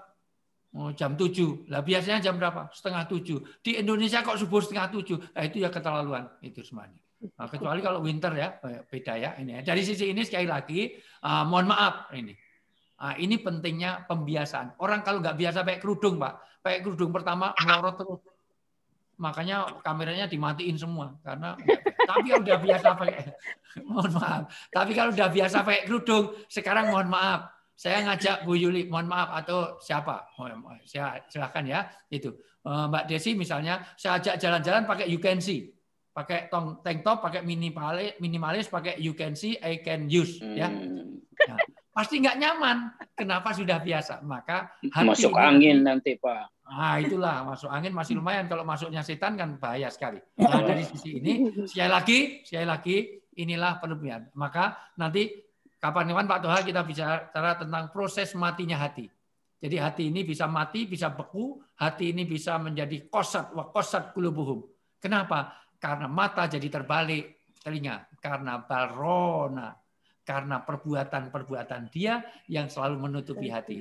Maka pembiasaan ini penting, Bapak Ibu semuanya. Pembiasaan kumpul, ini walaupun berjauhan, tapi ada virtual seperti ini, membiasakan supaya hati kita tidak, mohon maaf. Tidak beku. Juga adanya doa. Nah, doa itu akan menghangatkan hati, Pak. Jadi orang berbuat maksiat itu nggak pernah doa. Anak-anak kita yang pacaran nggak pernah berdoa. Baik, Dik, sebelum pacaran kita mulai ala hadinya Al-Fatihah nggak mungkin. Ya, jadi itu. Baik, Pak Toha, 1 jam lebih saya udah 1,5 jam bicara, kok nggak di stop-stop ini? Kalau di TV sudah kedatangan 6 kali. Masih senang dengarnya Pak Ustadz. Masih senang. 1,5 jam ini saya dengarkan. Mesti diundang lagi nih. Iya, luar biasa. Luar biasa ini. Waduh. Jadi jamaah tahan sebentar. Ustadz, saya mau tanya, Ustadz bersedia sampai jam berapa? Kalau ada waktu kita buka dialog tanya jawab.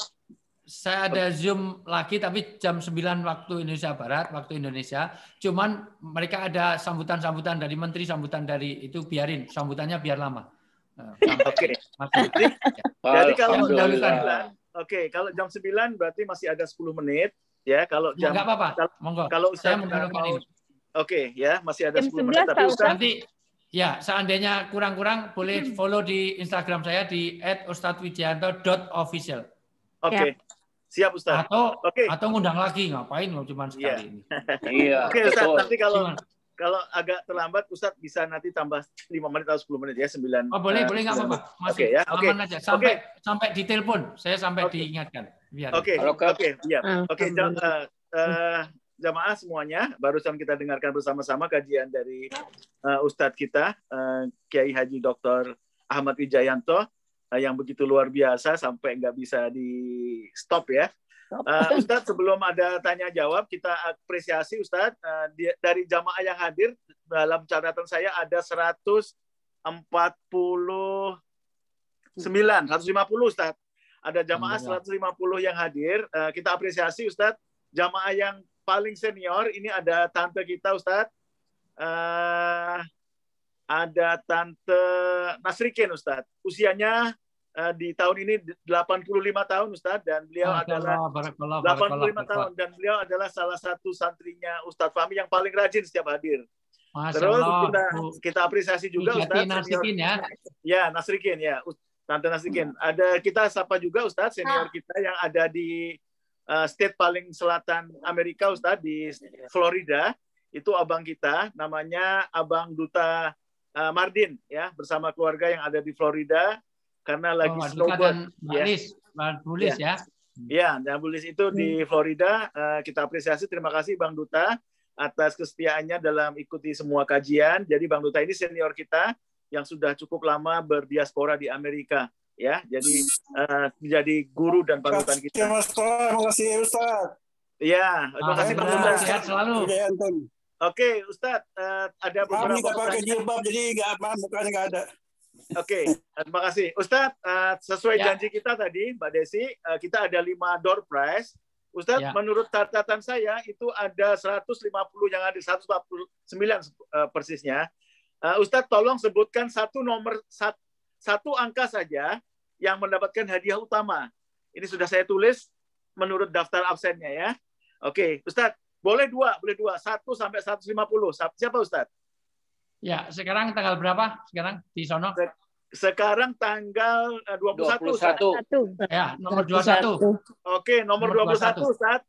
Nomor 21 itu jatuh ke sister kita namanya Mbak Dana. Terima kasih. Selamat Mbak Dana. Anda tercatat di absen kami sebagai panitia di nomor 21 mendapatkan hadiah. nanti hadiahnya akan dikasihkan oleh Mbak Desi. Satu lagi Ustadz. Ya. 21. Ini besok bulan saya ulang apa? tahun 22. Yang ulang tahun, yang ulang tahun. Ya, yang ulang tahun. Hari ini yang ulang tahun. Yang ulang tahun siapa? Pak, itu di Kanada, kejauhan itu di Kanada. Dedi di Kanada, Pak. Jangan, nggak usah Pak.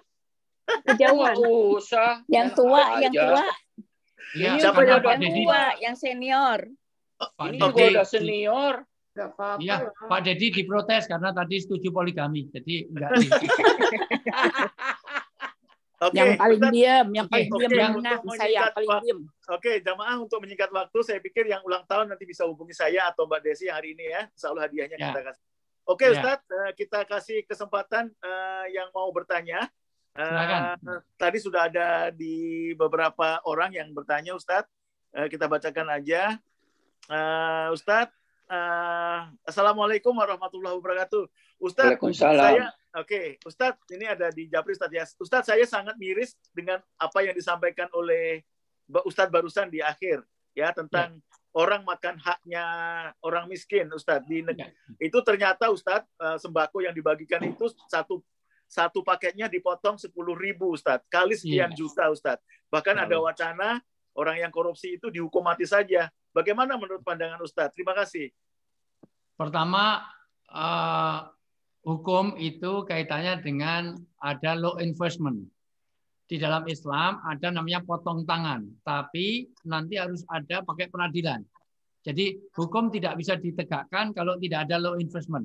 Karena orang yang mencuri itu potong tangan, itu dalam Islam. Tapi dilihat dulu, pertama, ada nggak law enforcement-nya yang ada? Kalau nggak ada, nggak bisa. Tiba-tiba pencurian, ada orang mencuri Pak Toha, ditangkap diri, itu dipotong sendiri, nggak boleh.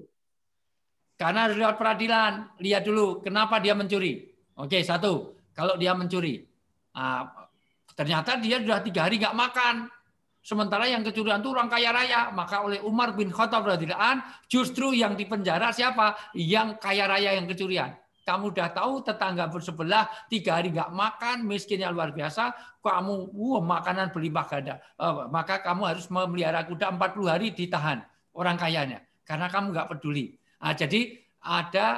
Jadi hukum itu dijalankan atas sebabnya. Tapi demikian juga prinsipnya dipotong itu saja nanti bisa tidak aja potong tangannya, potong asetnya. Semua kekayaannya diambil, potong hak politiknya. Bisa, itu nanti di dalam peradilan. Jadi kita tidak setuju kalau nggak ada law enforcement-nya tidak bisa. Sementara kalau itu di Indonesia pakainya hukum positif, masih tinggalan Belanda. Itu pun juga tidak, itu pun sudah lebih bagus. Itu bagus kalau dilaksanakan, tapi kadang-kadang kayak pisau ya, tajam ke bawah tapi tumpul ke atas. Ini juga jadi masalah. Dan memang masalah peradilan ini menjadi tiangnya, pilarnya negara. Negara itu Jepang begitu hebat itu karena 3 saja. 1, berapa jumlah guru. Kaisar Hirohito dulu. Waktu Monarza meninggal, maka pendidikan yang diperbaiki. Maka saya mohon maaf, kenapa saya bikin yayasan pendidikan. 24 kota Yayasan Bina Anak Soleh ini karena saya ingin karakter dibangun dari pendidikan. Yang kedua dari kesehatan, yang ketiga dari hukum. Maka kita tidak bisa serta-merta membuat hukum kecuali itu menjadi kesepakatan bersama dan mohon maaf harus ada law enforcement-nya. Jadi tidak bisa. Tapi bahwa potong tangan itu bagian dari penjeraan. Dia profesi apa enggak? Kalau sudah namanya ngambil orang miskin sebagai orang kaya, itu udah layak untuk dipotong tangan. Itu. Tangan di situ, tangan kekuasaan, tangan akses politiknya, tangan itu. Di Indonesia itu mantan koruptor bisa masih jadi anggota dewan masih bisa kok, asal punya uang. Gitu. Nah itu memang PR kita bersama. Mudah-mudahan setelah ini kalau Pak Dedi pulang, nanti Pak Toha pulang, udah bangun negara ini jauh lebih baik. Ya. Alhamdulillah. Ya, nanti selebihnya Ustadz Fahmi yang jelasin. Oke, terima kasih Ustadz. Ada lagi yang mau tadi sudah katakan Bang Duta, saya persilakan Bang Duta.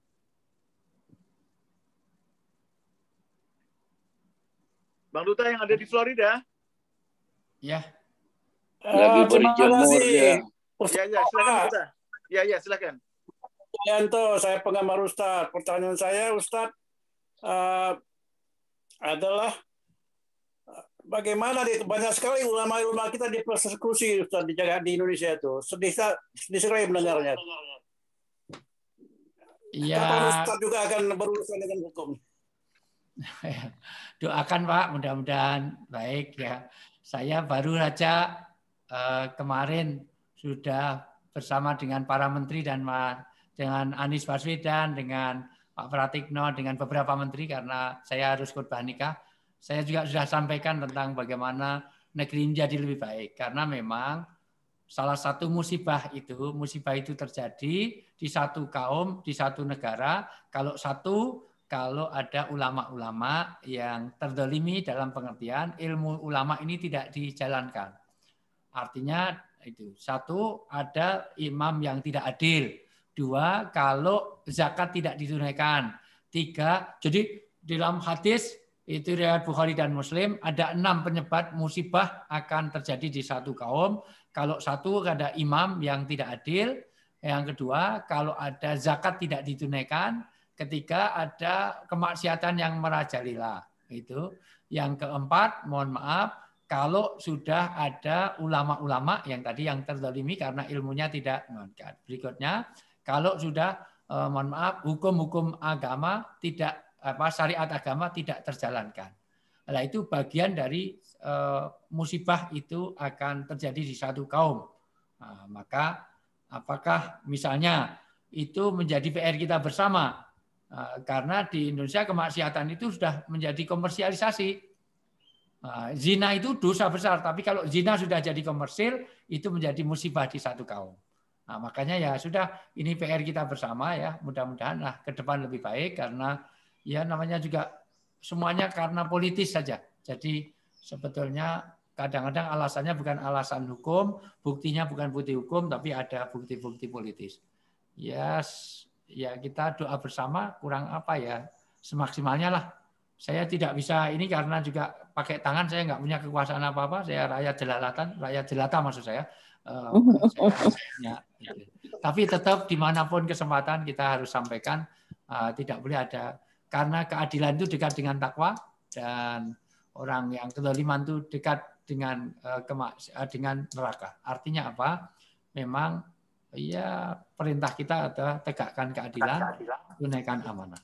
Ya mudah-mudahan Pak sudah ke kini, insya Allah ya mudah-mudahan tersadarkan, karena bagaimana juga Allah tidak diam, Allah tidak tidur, nanti pasti ada istifdalu qaumi. Istifdalu qaumi adalah ada ya gitu. Oke. Terima kasih Bang Duta, terima kasih Ustadz. Ada satu lagi Ustadz yang langsung menyaut dari pertanyaan yang Bang Duta. Ustadz, semua orang membaca berita dari mana saja sekarang, apalagi era keterbukaan. Ya, Ustadz, kasus COVID di Indonesia begitu besar, ya kan?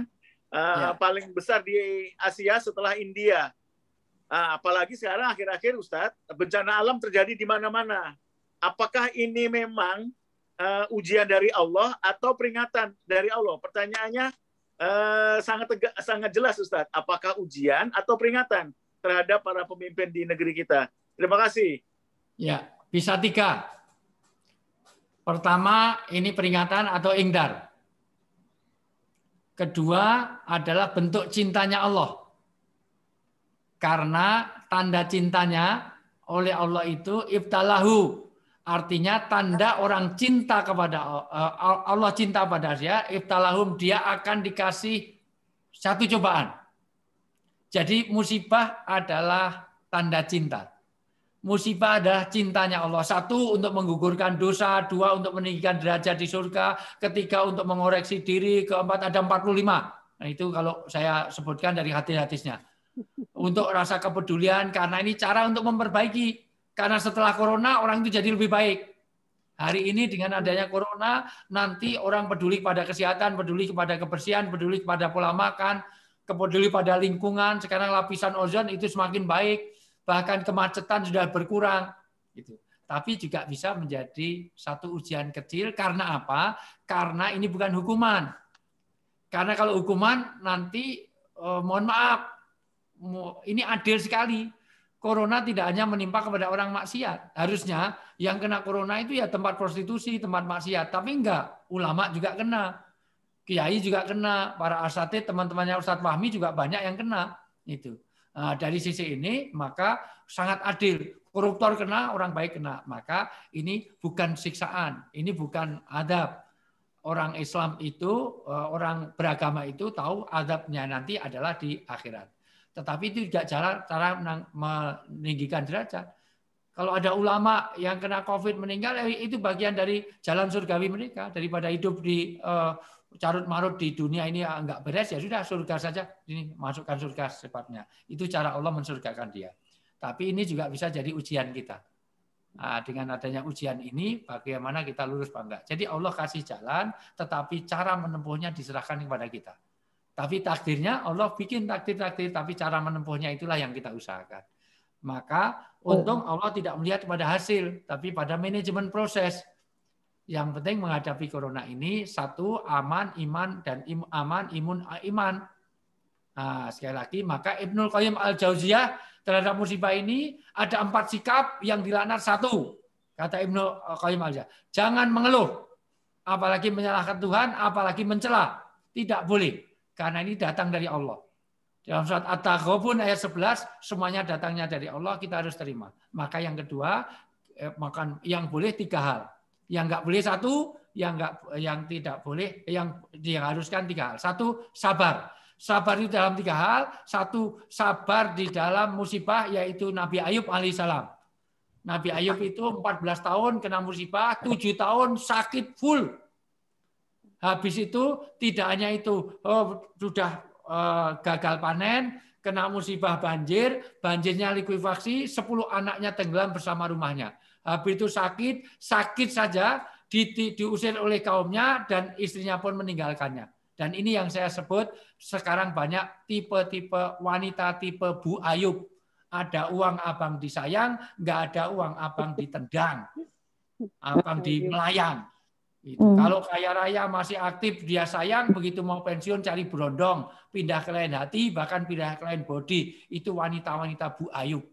Nah, itu yang kedua, sabar dalam ketaatan, yaitu Nabi Ibrahim alaihissalam. Lama nggak punya anak, sampai suruh nikah lagi. Sarah nggak punya anak, suruh nikah lagi. Nikah lagi dengan Hajar. Hajar lama nggak punya anak, 85 tahun, 84 tahun baru hamil. Ibu pernah melihat ada orang umur 84 tahun hamil? Ini ada nenek-nenek, mau siapa? Umur 84 tahun. Bu Nasrikin, temannya Bu Nasrikin, mau kemana, Nek? Mau gugurkan kandungan, mau aborsi? Nggak mungkin.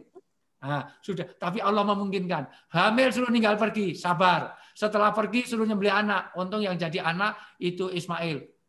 Seandainya anaknya itu anaknya orang Amerika, orang Indonesia di Amerika, itu. Mohon maaf, anaknya Pak Soeharjo, anaknya mohon maaf, Bu Suharsih, aku melihat dalam mimpiku, aku menyembelih kamu.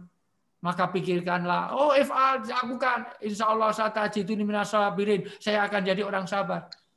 Kalau itu anaknya Bu Harsih, aku melihat dalam mimpiku nyembelih kamu. Oh ya sama Pak, saya mimpinya sama. Bapak nggak pernah pulang mau nyembelih, dasar Bapak apa. Itu kalau anaknya Pak Dedi. Ismail jadi orang sabar. Yang ketiga, sabar untuk tidak maksiat, itu Nabi Yusuf. Nah, maka sekali lagi dengan corona kita sabar. Di atas sabar ada ridho dan ikhlas. Kalau sabar itu menerima, kalau ikhlas itu lapang dada. Kalau ridho itu lebih lapang dada. Lebih bagus lagi kalau kita bersyukur. Kenapa bersyukur? Karena corona cara Allah memperbaiki kehidupan ini. Amin. Karena setelah corona kita menjadi lebih baik. Nah, kita ambil banyak hikmahnya ya Pak ya. Ada hikmahnya, walikuli syai'in marji'ah. Hikmahnya banyak. Dengan adanya corona, sehingga mohon maaf Bu Yuli ngontak saya, Pak Toha ketemu saya. Seandainya nggak ada corona, nonsen mau ngundang saya. Terlepas dari biayanya, terlepas dari transportasi, terlepas dari saya lain.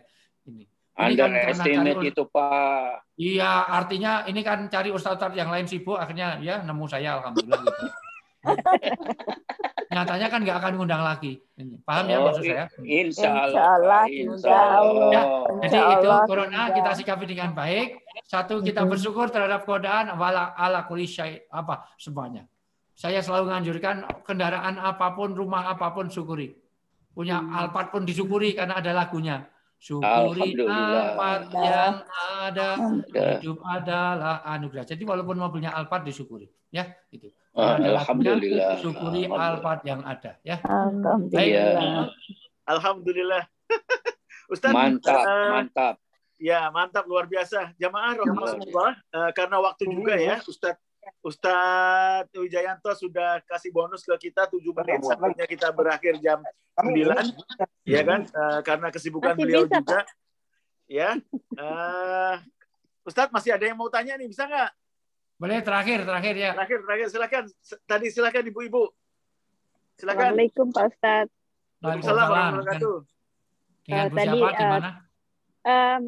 Saya, ya Mariam. Di mana?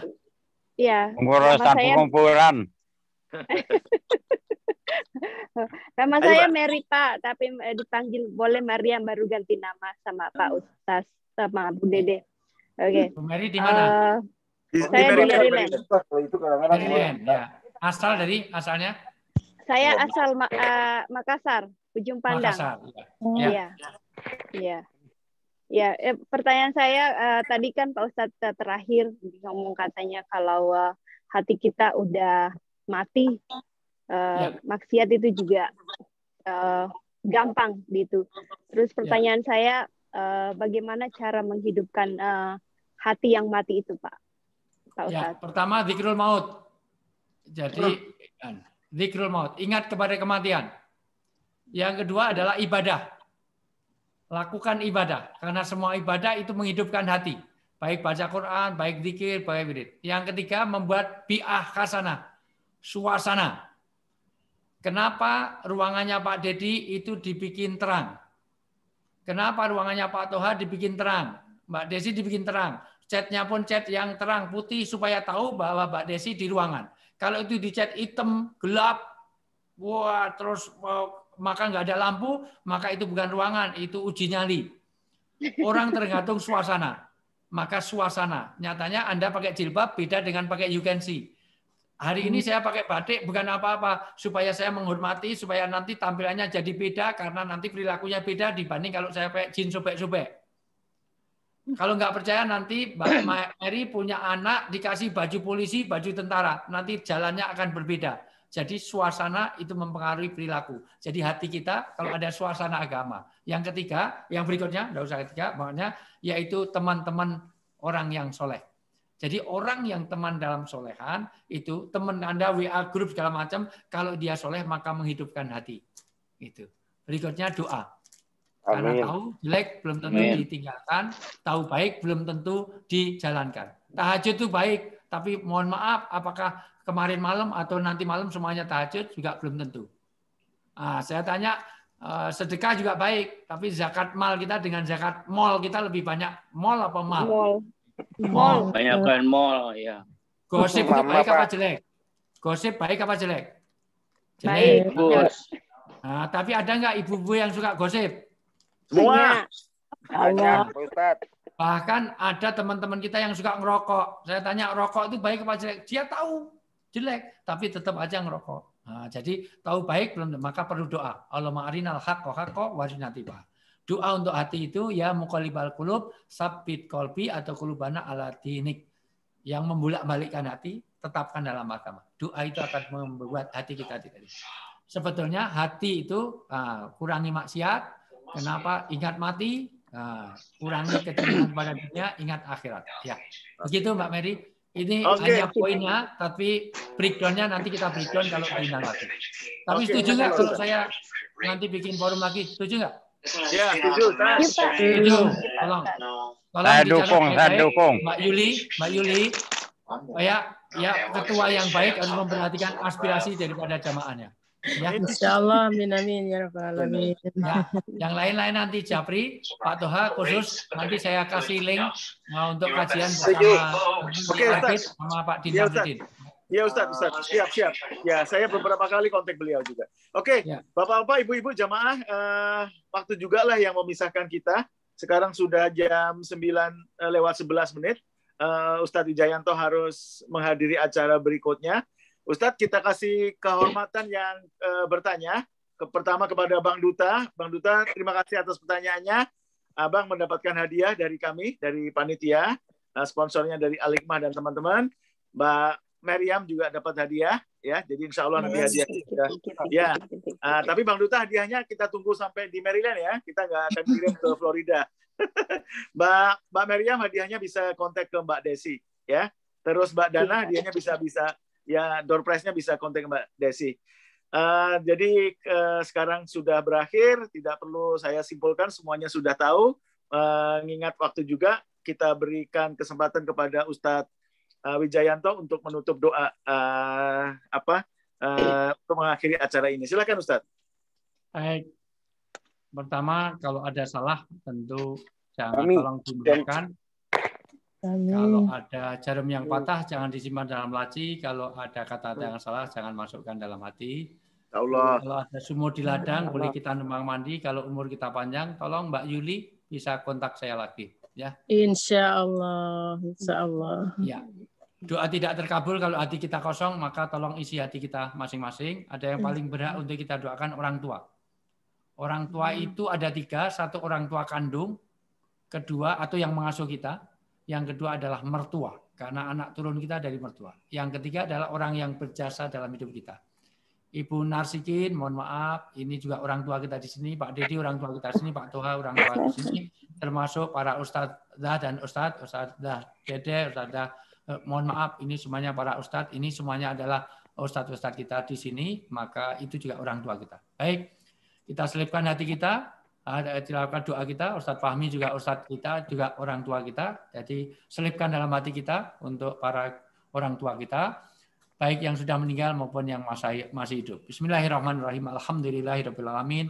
Hamdan sakirin, hamdan naimin, hamdan wafi ni'mal kafi mazidah.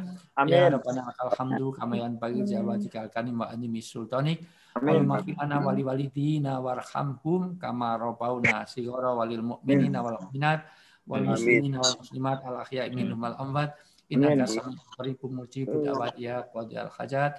Rabbana hab lana min azwajina wa dzurriyyatina qurrata a'yun waj'alna lil muttaqina imama. Rabbi habli minal sholihin. Allahumma inna nas'aluka salamatan fid din wa afiyatan fil jasad wa barakatan fil rizqi wa ziyadatan fil ilmi wa taubatan qabla al-maut wa rahmatan indal maut wa maghfiratan ba'dal maut.